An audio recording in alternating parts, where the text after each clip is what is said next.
अवधूत चिंतन श्री गुरुदेव दत्त श्री स्वामी समर्थ.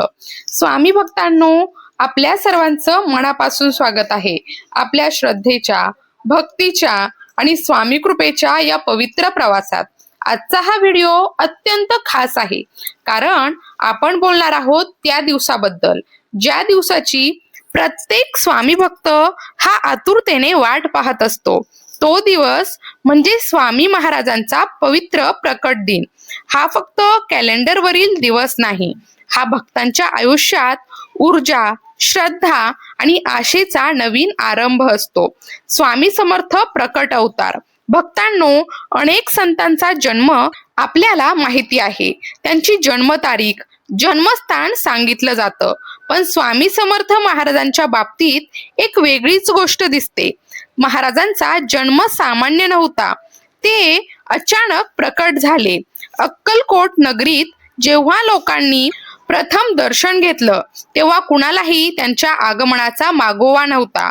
म्हणूनच त्यांना म्हणतात प्रकट अवतार, दत्त अवतार किंवा ब्रह्मांड नायक. त्यांच्या एका वाक्याने हजारो लोकांचं जीवन बदललं, आणि ते वाक्य म्हणजे भिवू नकोस, मी तुझ्या पाठीशी आहे. प्रकट दिनाचे आध्यात्मिक महत्व. प्रकट दिन म्हणजे काय? हा दिवस म्हणजे स्वामी शक्ती पृथ्वीवर सक्रिय झाल्याची आठवण, भक्त आणि गुरु यांच्यातील नातं दृढ करण्याचा दिवस, संकल्प करण्याचा दिवस आणि स्वतःमध्ये बदल घडवण्याची संधी.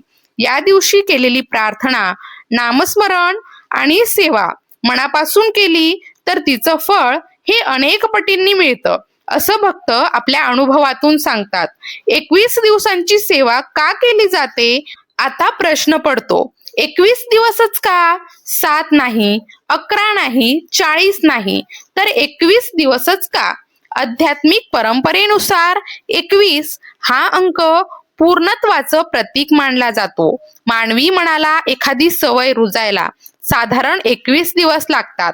म्हणून या 21 दिवसांमध्ये मन शांत होतं, विचार सकारात्मक होतात, श्रद्धा मजबूत होते आणि स्वामींशी भावनिक जोड निर्माण होते.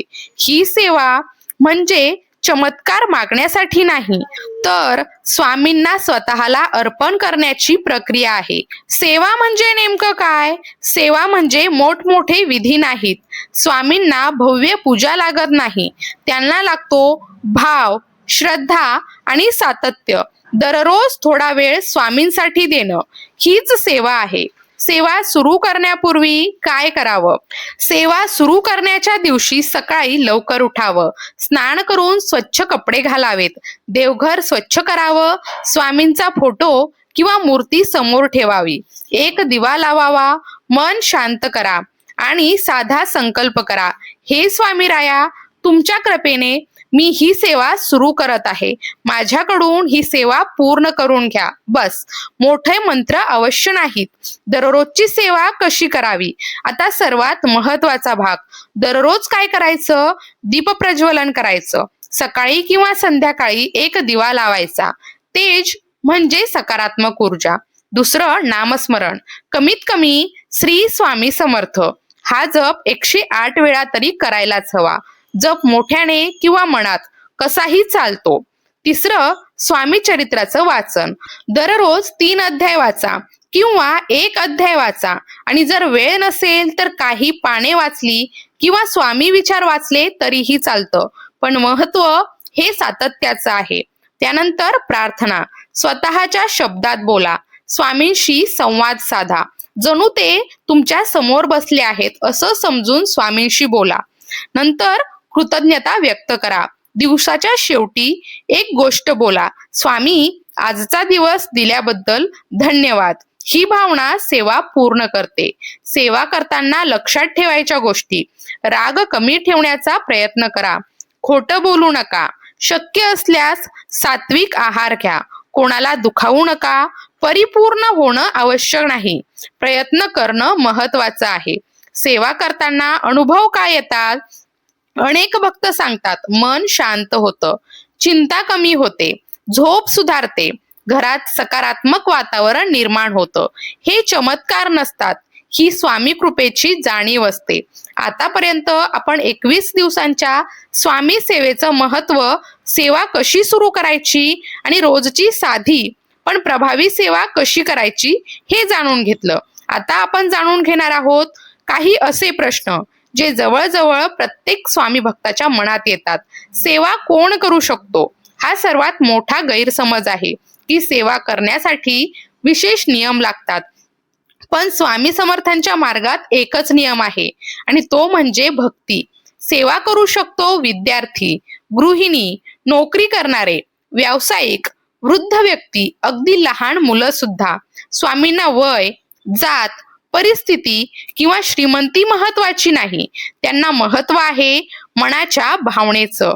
महिलांनी सेवा करू शकतात का? हा प्रश्न अनेक महिला विचारतात. उत्तर अगदी स्पष्ट आहे. हो, नक्की करू शकतात. स्वामी समर्थांनी कधीही स्त्री पुरुष असा भेद केला नाही. जर मासिक पाळीचा काळ असेल तर मनात नामस्मरण करा, स्वामींचा विचार करा. सेवा थांबली असं मानू नका, कारण खरी सेवा मनाची असते. सेवामध्ये खंड पडला तर कधी कधी परिस्थिती आपल्या हातात नसते. आजारी पडणं, प्रवास, कामाचा ताण आणि सेवा चुकते. तेव्हा अनेक भक्त घाबरतात. आता सेवा मोडली का? तर नाही. स्वामी शिक्षा देणारे नाहीत, ते समजून घेणारे गुरु आहेत. त्या दिवशी मनापासून क्षमा मागा आणि दुसऱ्या दिवशी पुन्हा सुरू करा. श्रद्धा तुटली नाही म्हणजे सेवा तुटत नाही. सेवा काळात आहार कसा असावा? सेवा म्हणजे शरीर आणि मन दोन्ही शुद्ध करण्याचा काळ. शक्य असल्यास सात्विक आहार घ्या, मांसाहार टाळा, मद्यपान टाळा, जास्त राग, वाद टाळा. पण लक्षात ठेवा, हे बंधन नाही, मार्गदर्शन आहे. स्वामी भक्ती भीतीवर नाही, प्रेमावर चालते. प्रकट दिनाच्या आधीचे शेवटचे दिवस, सेवेचे शेवटचे 3 दिवस अत्यंत महत्वाचे मानले जातात. या दिवसांमध्ये नामस्मरण वाढता, स्वामी चरित्र वाचन अधिक करा. शक्य असल्यास गरिबांना अन्नदान करा. दान म्हणजे फक्त पैसा नाही, एक जेवण, एक मदतीचा हात, एक चांगला शब्द, हे देखील दानच आहे. प्रकट दिनाच्या दिवशी काय करावं? आता सर्वात महत्वाचा क्षण, तो म्हणजे प्रकट दिन.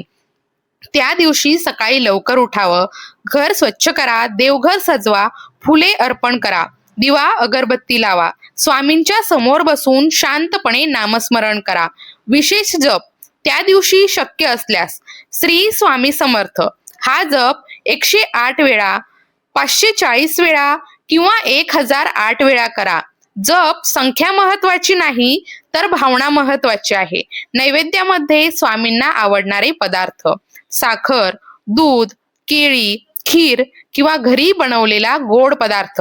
भक्तीमध्ये साधेपणा सर्वात प्रिय असतो. आरती आणि कृतज्ञता. संध्याकाळी आरती करा, त्या क्षणी एक गोष्ट नक्की बोला, स्वामी, सेवा माझ्याकडून करून घेतल्याबद्दल धन्यवाद. कारण सेवा पूर्ण करणारा आपण नसतो, सेवा करवून घेणारे स्वामी असतात. सेवा पूर्ण झाल्यावर काय बदल अपेक्षित आहे? अनेक जण विचारतात. सेवा केली की लगेच चमत्कार होतो का? स्वामी मार्ग वेगळा आहे. ते बाहेरचं आयुष्य बदलण्यासाठी नाही, त्याआधी स्वामी आतलं मन बदलतात. तुम्हाला जाणवेल, मन शांत झालंय, भीती कमी झाली आहे, विश्वास वाढला आहे, विचार सकारात्मक झालेत. हीच खरी कृपा आहे. स्वामी समर्थांनी कधीच सांगितलं नाही माझ्याकडे मागा. ते म्हणाले विश्वास ठेवा. जेव्हा भक्त विश्वास ठेवतो तेव्हा परिस्थिती बदलायला सुरुवात होते. एक भक्त दररोज स्वामींना म्हणायचा, माझ्या समस्या दूर करा. पण काही दिवसांनी त्याने वाक्य बदललं, स्वामी, समस्या सहन करण्याची शक्ती द्या. आणि त्याच क्षणापासून त्याचं आयुष्य हलकं वाटू लागलं. कारण स्वामी समस्या नाही तर मन मजबूत करतात. तर स्वामी भक्तांनो, 21 दिवसांची सेवा म्हणजे नियम नाही, तो एक प्रवास आहे. स्वतःकडे परत जाण्याचा प्रवास, स्वामींच्या नावात स्वतःला हरवण्याचा प्रवास. आणि जेव्हा भक्त स्वतःला विसरतो तेव्हा स्वामी त्याला सापडतात. भक्तांनो, सेवेचा प्रवास आता पूर्णत्वाकडे येत आहे. पण खरं सांगायचं झालं तर सेवा संपत नाही, इथूनच खरी सुरुवात होते, कारण 21 दिवस आपण स्वामींकडे चालत जातो आणि त्यानंतर स्वामी आपल्या आयुष्यात चालायला सुरुवात करतात. सेवा पूर्ण झाल्यानंतर जाणवतं. अनेक भक्त सांगतात, सेवा पूर्ण झाल्यावर आयुष्यात अचानक मोठा चमत्कार झाला नाही, पण काहीतरी बदललं. काय बदललं? मन शांत झालं, चिंता कमी झाली, निर्णय स्पष्ट झाले, भीती हळूहळू नाहीशी झाली. हीच स्वामींची कृपा असते. स्वामी बाहेर परिस्थिती बदलण्यापूर्वी भक्ताच्या आत शक्ती निर्माण करतात. स्वामी कृपेचे सूक्ष्म संदेश. स्वामी कृपेचे सूक्ष्म संकेत. कृपा नेहमी मोठ्या घटनांमधून दिसत नाही, ती छोट्या संकेतांमधून जाणवते. जसं अचानक मन प्रसन्न राहू लागणं, नकारात्मक विचार कमी होणं, योग्य लोक आयुष्यात भेटणं, अडकलेली कामं हळूहळू मार्गी लागणं. हे योगायोग नसतात, ते स्वामींचं अदृश्य मार्गदर्शन असतं. सेवा काय कार्य करते हा प्रश्न अनेकांना पडतो, कारण सेवा म्हणजे फक्त पूजा नाही, ती 3 गोष्टी बदलते. विचार, नामस्मरण मन शांत करतं. दुसरं, ऊर्जा, सकारात्मक स्पंदन वाढवतात. श्रद्धा, विश्वास मजबूत होतं. जेव्हा हे 3 बदलतात तेव्हा आयुष्य बदलायला सुरुवात होतं. स्वामी आणि विश्वास. स्वामी समर्थांनी एक साधा संदेश दिला आहे, भिवू नकोस, मी तुझ्या पाठीशी आहे. हे फक्त वाक्य नाही, हा जीवनाचा आधार आहे. जेव्हा भक्त संकटात असतो तेव्हा त्याला मार्ग दिसत नाही, पण विश्वास ठेवणारा भक्त कधीच एकटा नसतो. सेवा संपल्यानंतर काय करायचं? सेवा पूर्ण झाली म्हणजे भक्ती थांबवायची नाही. दररोज किमान 11 वेळा श्री स्वामी समर्थ नक्की म्हणा. आठवड्यातून एकदा तरी आरती करा. शक्य असल्यास गुरुवारी नामस्मरण वाढवा. मोठी साधना आवश्यक नाही, सातत्य आवश्यक आहे. स्वामी भक्ताचे जीवन कसे असावे? स्वामी भक्त ओळखला जातो नम्रतेने, संयमाने, मदतीच्या वृत्तीने. भक्ती म्हणजे फक्त देवासमोर हात जोडणं नाही, तर माणसांशी प्रेमाने वागणं आहे. जेव्हा तुम्ही कोणाला मदत करता तेव्हा स्वामी तुमच्या मार्फत कार्य करत असतात. एक अनुभव कथा पहा. एक भक्त रोज सेवा करत होता, पण त्याच्या आयुष्यात समस्या संपत नव्हत्या. तो निराश झाला. एक दिवस त्याने स्वामींना विचारलं, मी इतकी सेवा करतो तरी अडचणी का? त्या रात्री त्याला स्वप्न पडलं. स्वामी म्हणाले, अडचणी काढून टाकल्या तर तू मजबूत कसा होशील? त्या दिवसापासून त्याचा दृष्टिकोन बदलला आणि समस्या ओझं न वाटता शिक्षण वाटू लागलं. स्वामी सेवा म्हणजे काय? सेवा म्हणजे स्वतःला सुधारण्याचा संकल्प, मन शुद्ध करण्याचा प्रयत्न आणि अहंकार सोडण्याचा मार्ग. स्वामींना मोठ्या पूजा नकोत, त्यांना हवं असतं निर्मळ मन. प्रकट दिनाच्या रात्री आरती झाल्यानंतर क्षणभर शांत बसा. डोळे बंद करा आणि मनात फक्त एकच वाक्य म्हणा, स्वामी माझ्यावर कृपा ठेवा. त्या शांततेत तुम्हाला जाणवेल एक अदृश्य आधार, तो स्वामींचा स्पर्श असतो. भक्तांनो, जीवनात सुख आणि दुःख हे दोन्ही येणार, पण स्वामी भक्ताची ओळख अशी, तो परिस्थितीवर नाही विश्वासावर जगतो. लक्षात ठेवा, स्वामी दूर नाहीत, ते मंदिरात नाहीत, ते तुमच्या विश्वासात आहेत. जिथे नामस्मरण आहे तिथेच स्वामी आहेत. चला आपण सर्व मिळून प्रार्थना करूया. हे श्री स्वामी समर्थ महाराजा, आमच्या मनातील भीती दूर करा, योग्य मार्ग दाखवा आणि सदैव आपल्या चरणी ठेवा. श्री स्वामी समर्थ, श्री स्वामी समर्थ, श्री स्वामी समर्थ. जर हा व्हिडिओ तुम्हाला आवडला असेल तर चॅनलला सबस्क्राईब करा, व्हिडिओला लाईक करा आणि कमेंटमध्ये श्री स्वामी समर्थ नक्की लिहा, जेणेकरून स्वामींचं नाव अधिकाधिक लोकांपर्यंत पोहोचेल. भिवू नको, स्वामी सदैव पाठीशी आहेत.